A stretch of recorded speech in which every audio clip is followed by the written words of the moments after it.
وہ تجارت کر گئے، وہ کامیاب ہو گئے، ان کی زندگی میں آسانیاں تھی۔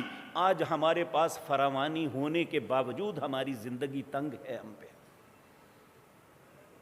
اس کا سبب یہ ہے میرے بھائیو، کئی دفعہ ہم یہاں ایک شارٹ کورس پروگرام کرتے ہیں، اس میں بعض گریجویٹ بچے قل ہو اللہ کے علاوہ کوئی صورت نہیں آتی، جبکہ اللہ ایک ایماندار سے، ایک مسلمان سے تقاضا کرتے ہیں۔ سب سے پہلا تقاضا یہ ہے کہ ان الذین یتلون کتاب اللہ، وہ لوگ جو اللہ کی کتاب کی تلاوت کرتے ہیں۔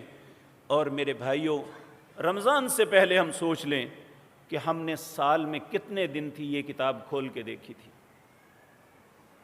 کتنا پڑھا تھا۔ تو اللہ رب العزت فرماتے ہیں یہ قرآن وہ ہے